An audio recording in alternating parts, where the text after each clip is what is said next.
La bonne part, qui ne peut être ôtée. Le psaume 15 répondait à cette grave question, qui habitera auprès de l'Éternel. Le psaume 16 montre ce que le fidèle trouve en Dieu, le meilleur des héritages, la sécurité dans la vie et dans la mort, la joie à toujours, comparé psaume 23. L'esprit de l'Évangile, manifeste déjà dans le psaume précédent, déborde ici par-dessus toutes les limites des révélations de l'ancienne alliance. Le croyant a si bien compris du cœur ce qu'est pour lui l'Éternel, que même la perspective du Sheol, si effrayante pour ses contemporains et jadis pour lui-même, psaume 6 et 30, ne l'arrête plus et qu'il prononce à cet égard des paroles que sa génération devait trouver insensées. On a posé, relativement à ce psaume, la question que l'Éthiopien posait à Philippe, concernant Ésaïe chapitre 53, est-ce de lui-même que parle le prophète, ou de quelque autre?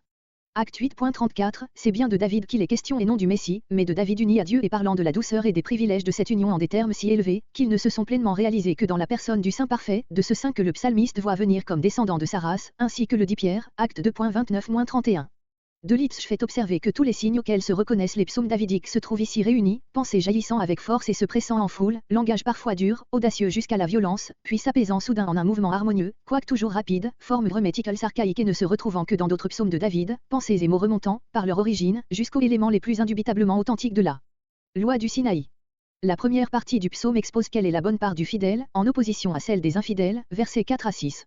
La seconde développe les conséquences actuelles et lointaines du choix de David, versets 7 à 11. Verset 1. Verset 1 Assis l'Éternel, souverain bien du fidèle. Écrit, hébreu, Miktam. Ce titre se retrouve en tête des psaumes 56 à 60 et du cantique d'Ézéchias, Ésaïe 38.9.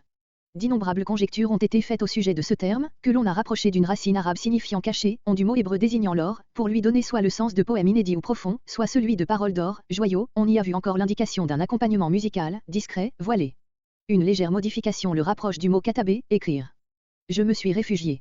Cette parole est le seul indice d'un danger auquel le psalmiste aurait été exposé. Au reste, à toute heure le fidèle se réfugie de la vie du monde dans le sein de Dieu. Bien vite la application se change en action de grâce. Verset 3. Et au sein. Le psalmiste s'adresse à la fois à l'Éternel, comme à son souverain bien-né à ceux qui lui sont consacrés et qu'il appelle saint. La construction grammaticale que nous admettons et qui donne à la phrase un sens si clair, ne s'obtient que par la transposition du mot, en hébreu une seule lettre, que l'on met devant le mot saint au lieu de le laisser devant le mot noble.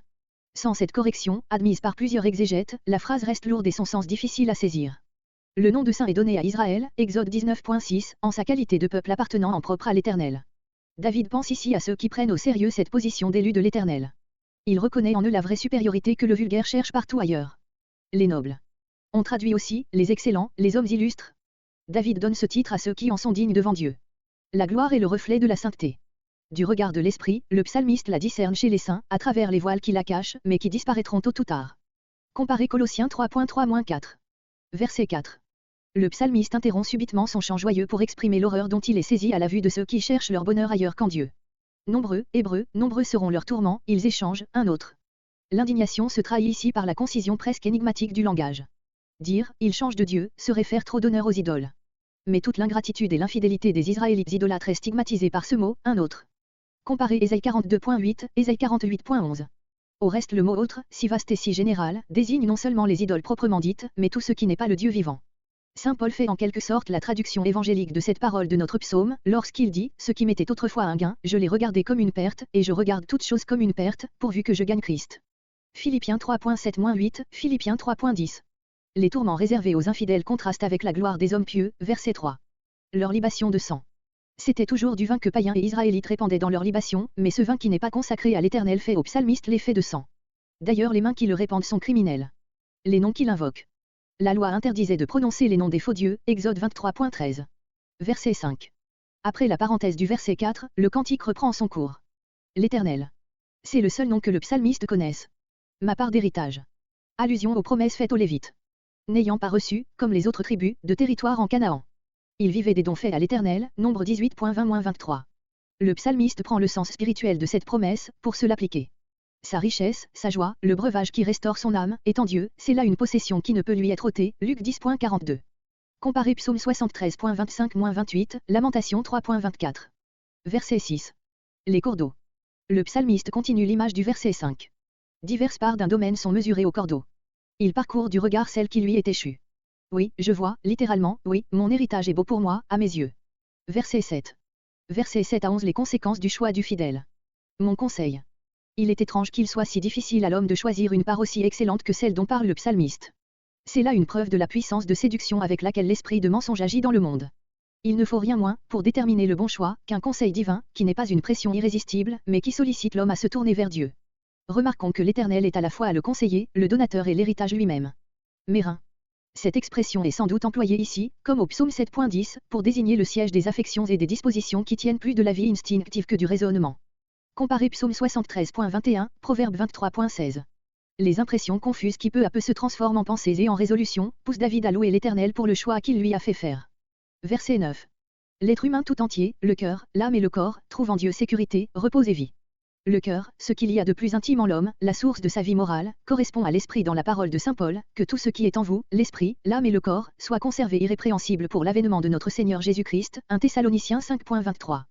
Mon âme, littéralement, ma gloire. L'âme, avec son ensemble de merveilleuses facultés, est la gloire de l'homme. Ma chère. Le corps, tout matériel qu'il soit n'en fait pas moins partie intégrante de la personne humaine. En ceci la révélation de l'Ancienne Alliance se distingue profondément de la philosophie platonicienne qui voit dans le corps un élément absolument étranger et même opposé à la vraie nature de l'homme. Ma chair reposera. Dans un joyeux élan de foi, le psalmiste prend possession de ce qui ne devait être révélé que bien des siècles plus tard, voir psaume 6.6, note. En dépit de toutes les apparences, il ne doute pas que l'Éternel, qui s'est donné à lui, ne le sauve de la mort. Les termes de notre psaume ne désignent, il est vrai, pas encore clairement la résurrection et l'on peut se demander si le psalmiste n'a pas eu en vue plutôt la possibilité d'être préservé de la mort. Une telle assurance d'ailleurs ne serait pas moins étrange dans sa hardiesse que la foi à la résurrection. La comparaison avec psaume 17.15 nous autorise à penser que c'est bien d'une conservation de la personne humaine dans la mort elle-même qu'il est ici question et d'un chemin de la vie traversant le Sheol, pour en faire sortir le fidèle par un glorieux réveil.